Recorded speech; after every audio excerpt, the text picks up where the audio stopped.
I've had a long career working as a state inspector for the Department of Mental Health.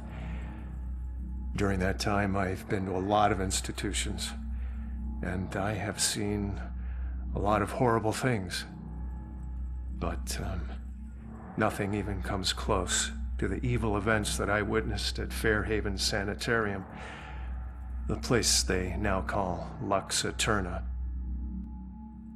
I first arrived in 1926 to investigate claims of overcrowding and neglect.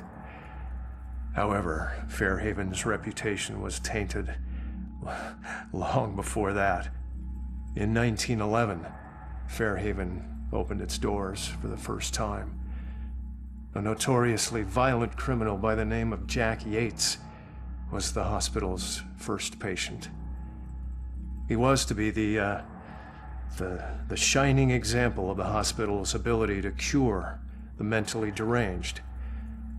However, when the superintendent's family was visiting one day, Yates broke free from his restraints, and he killed the man's wife. Since then, no one knows what happened to Yates or the superintendent.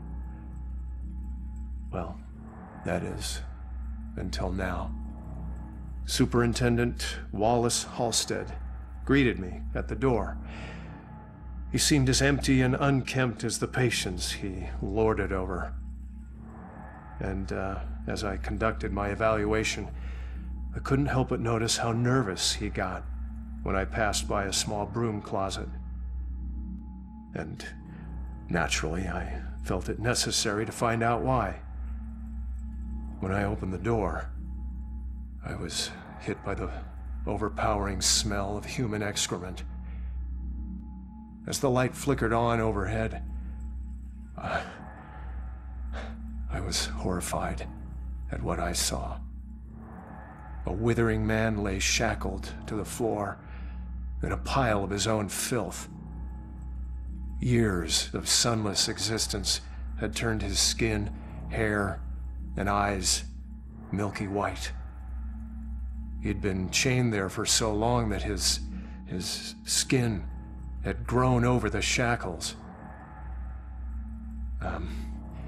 It took me a moment to realize that the husk of a man was Jack Yates. The police arrived and Dr. Halstead was carted off. Doctors moved Yates from the small room for the first time in 15 years.